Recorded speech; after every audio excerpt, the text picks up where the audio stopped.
The Lean Startup by Eric Ries. Reading Introduction. The Lean Startup Method.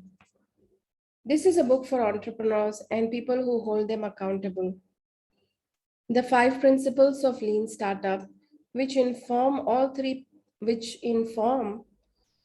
three parts in this book, are as follows.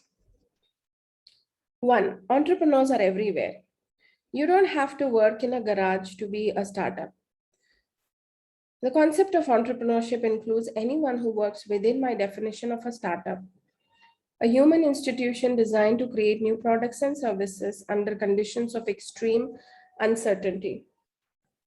This means entrepreneurs are anywhere and everywhere, and the lean startup approach can work in any size company, even with a very large enterprise in any sector or industry.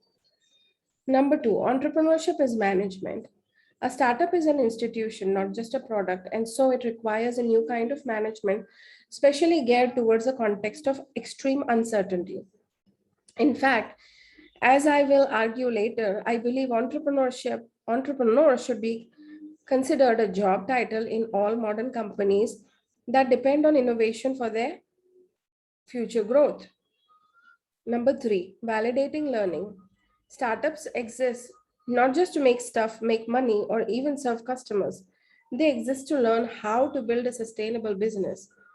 This learning can be validated scientifically by running frequent experiments that allow entrepreneurs to teach each element of their vision. Number 4, build, measure, learn. The fundamental activity of a startup is to turn ideas into products, measure how customers respond, and then learn whether to pivot or persevere. All successful startups processes should be geared to accelerate that feedback loop.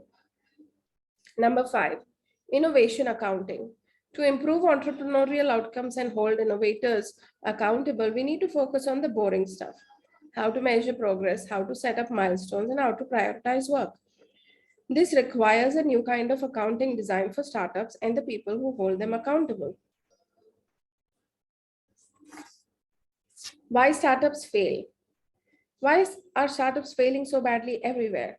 The first problem is the allure of a good plan, a solid strategy, and thorough market research. In early eras, these things were indicators of likely success. The overwhelming temptation is to apply them to the startups too, but this doesn't work because startups operate with too much uncertainty. Startups do not yet know who their customer is or what their product should be. As the world becomes more uncertain, it is harder and harder to predict the future. The old management methods are not up to the task. Planning and forecasting are only accurate when based on long, stable operating history and a relatively static environment. Startups are neither. The second problem is that after seeing traditional management fail to solve this problem, some entrepreneurs and investors have thrown up their hands and adopted to just do it school of startups. This school believes that if management is a problem, chaos is the answer. Unfortunately, as I can attest firsthand, this doesn't work either. It may seem counterintuitive to think that something as disruptive, innovative, and chaotic as a startup can be managed, or to be accurate, must be managed. Most people think of process and management as boring and dull, whereas startups are dynamic and exciting. But what is actually exciting is to see the startup succeed and change the world. The passion, energy, and vision that people bring to these new ventures are resources too precious to waste. We can and we must do better. This book is about how. How is this book organized? The book is divided into 3 parts: vision, steer, and accelerate. Vision makes the case for a new discipline of entrepreneurial management. I identify who is an entrepreneur, define a startup, and articulate a new way for startups to gauge if they are making progress, called validating learning. To achieve that learning, we'll see that startups in a garage or outside in an enterprise can use scientific experimentation to discover how to build a sustainable business. Steer dives into the lean startup method in detail, showing one major turn through the core build, measure, learn feedback loop. Beginning with leap of faith assumption that cry out for rigorous testing, you learn how to build a minimum viable product to test those assumptions, a new accounting system for evaluating whether you're making progress, and a method of deciding whether to pivot, change course with one foot anchored to the ground, or persevere. In Accelerate, we'll explore techniques that enable lean startups to speed through the build, measure, learn feedback loop as quickly as possible, even as they scale.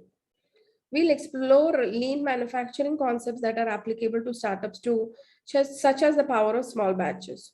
We'll also discuss organizational design, how products grow, and how to apply lean startup principles beyond the proverbial garage, even inside world's largest companies.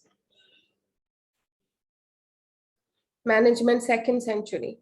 As a society, we have a proven set of techniques for managing big companies, and we know the best practices for building physical products. But when it comes to startups and innovations, we are still shooting in the dark.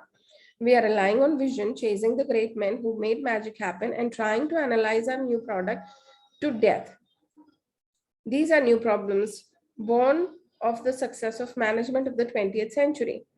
This book attempts to put entrepreneurship and innovation on a rigorous footing. We are at the dawn of management second century. If our challenge, it is our challenge to do something great with the opportunity we have been given. The lean startup environment seeks to ensure, the lean startup movement seeks to ensure that those of us who long to build the second, who long to build the next big thing will have the tool we need to change the world. Thank you for listening to the Lean Startup. I will continue to read tomorrow. Sorry about the interruptions today. Getting better at it.